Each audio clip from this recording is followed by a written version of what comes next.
దత్తాత్రేయ స్వామి. ఈ పేరు వినగానే మనలో ఒక రకమైన గంభీరమైన అనుభూతి కలుగుతోంది కదూ. ఆయన కేవలం ఒక దేవుడు మాత్రమే కాదు, ఆయన విశ్వానికే గురువు, అసలైన జ్ఞానానికి ఒక స్వరూపం. అసలాయనని త్రిమూర్తుల స్వరూపమని ఎందుకంటారు? ఆ రహస్యమేంటి? పదండి, ఈరోజు మనం ఆ అద్భుతమైన ప్రయాణం మొదలుపెడదాం. చూడండి, సనాతన ధర్మంలో గురువుకి ఎంత గొప్ప స్థానం ఉందో మనందరికీ తెలుసు. మరి అలాంటి గురువులకే గురువు అంటే ఆదిగురువు, కాలంతో సంబంధం లేకుండా ఎప్పటికీ ఉండే శాశ్వత గురువు ఆయనే దత్తాత్రేయ స్వామి. ఆయన చెప్పిన మాటలు, ఆయన బోధనలు ఏదో ఒక కాలానికో ఒక యుగానికో చెందినవి కావు. అవి ఎప్పటికీ నిలిచి ఉంటాయి. అందుకే ఆయన అందరికీ ఒక మార్గదర్శి. సరే, అసలు పాయింట్ ఇదే. త్రిమూర్తుల స్వరూపం అంటున్నాం కదా, దాని అర్థమేంటి?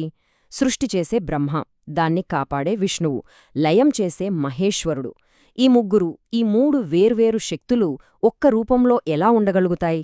ఆ ముగ్గురి చైతన్యం ఏకమైతే ఎలా ఉంటుంది? ఆ అంతరార్థమేంటో ఇప్పుడు మనం కొంచెం లోతుగా చూద్దాం. రైట్, ముందుగా మనం ఒక విషయం తెలుసుకోవాలి.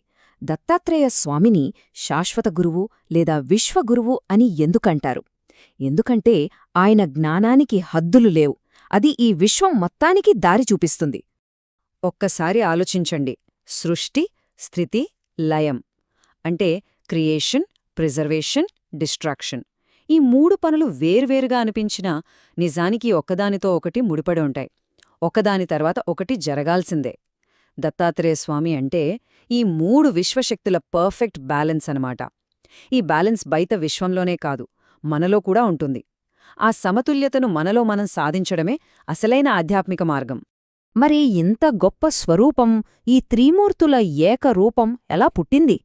ఆయన జననం వెనుక ఉన్న ఆ దివ్యమైన కథ ఏంటో ఇప్పుడు చూద్దాం. ఆయన తల్లిదండ్రులు ఎవరో తెలుసా? సామాన్యులు కాదు.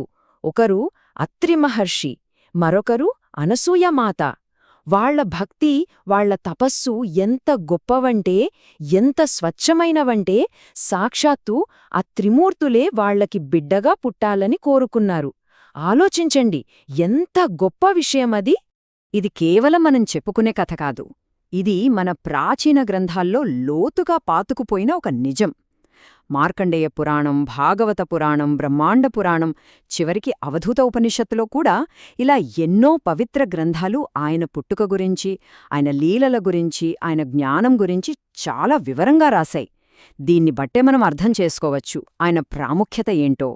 సరే, ఇప్పుడు ఆయన రూపాన్ని కొంచెం జాగ్రత్తగా గమనిద్దాం. ఆయన రూపంలో కనిపించే ప్రతి ఒక్క ఆయుధం, ప్రతి చిహ్నం వెనుక ఒక పెద్ద ఆధ్యాత్మిక సందేశం దాగి ఉంది. అవేంటో ఇప్పుడు ఒక్కొక్కటిగా చూద్దాం. ఆయనకు 6 చేతులు ఉంటాయి కదా, గమనించండి. 2 చేతుల్లో మహేశ్వరుడి త్రిశూలం, ఢమరుకం ఉంటాయి. అవి వినాశనానికి, సృష్టి యొక్క లయకి చిహ్నాలు. మరో 2 చేతుల్లో విష్ణుమూర్తి సుదర్శన చక్రం, పాంచజన్యం. ఇవి లోకాన్ని కాపాడటానికి, ధర్మాన్ని నిలబెట్టటానికి. ఇక మిగిలిన 2 చేతుల్లో బ్రహ్మదేవుడి జపమాల, కమండలం ఉంటాయి. ఇవి జ్ఞానాన్ని, జీవశక్తిని సూచిస్తాయి. చూశారా, ఆయన ఒక్క రూపంలోనే మొత్తం విశ్వతత్వం ఇమిడి ఉంది. ఆయనతో పాటు ఎప్పుడూ 4 కుక్కలుంటాయి. అవేవో మామూలు జంతువులనుకోటండి. అవి 4 వేదాలకు ప్రతీకలు. అంటే ఋగ్వేదం, యజుర్వేదం, సామవేదం, అథర్వణవేదం. ఆ శాశ్వతమైన జ్ఞానానికి అవి కాపలాగా ఉంటాయన్నమాట. అలాగే ఆయన వెనుక ఉండే ఆవు సాక్షాత్తు భూమాతకు ప్రతీక, మనందర్నీ పోషించే తల్లి.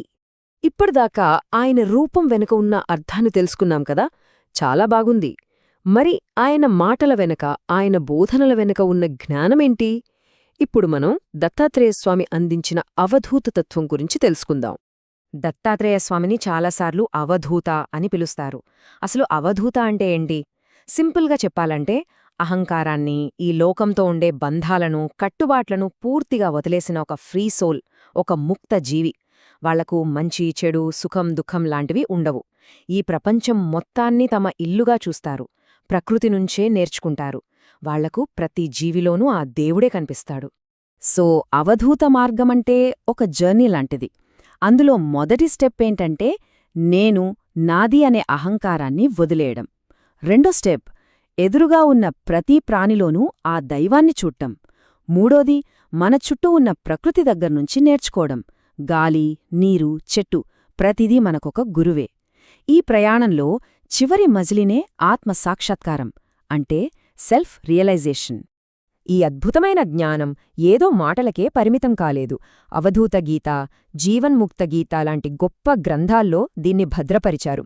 ఇవి కేవలం పుస్తకాలు కాదు, నిజమైన జ్ఞానం కోసం వెతికేవాళ్లకి దారి చూపించే టార్చ్ లైట్స్ లాంటివి. చూడండి, యుగాలు గడిచిపోయాయి, కాని ఆయన తత్వం మాత్రం చెక్కుచెదరలేదు. వేల ఏళ్ల క్రితం నాటి ఆ జ్ఞానం ఈరోజుకీ ఎలా బ్రతికే ఉంది? ఇప్పటి భక్తులు ఆయనను ఎలా పూజిస్తున్నారో ఒక్కసారి చూద్దాం.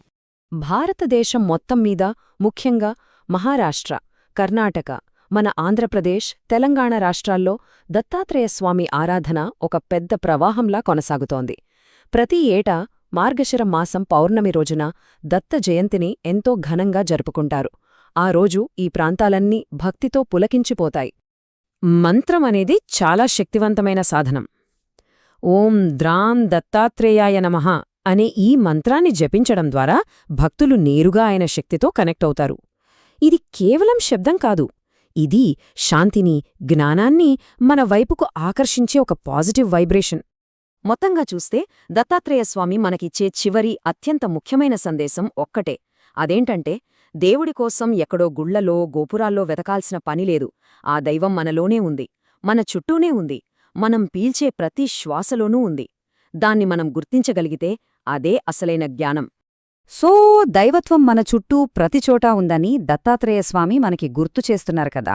మరి ఆ దైవాన్ని వెతికే మన ప్రయాణాన్ని మనం ఎక్కడ మొదలుపెట్టాలి? ఈ ప్రశ్నతోనే మిమ్మల్ని వదిలేస్తున్నాను. దీని గురించి ఆలోచించండి. ఈ విశ్లేషణను ఇక్కడితో ముగిద్దాం.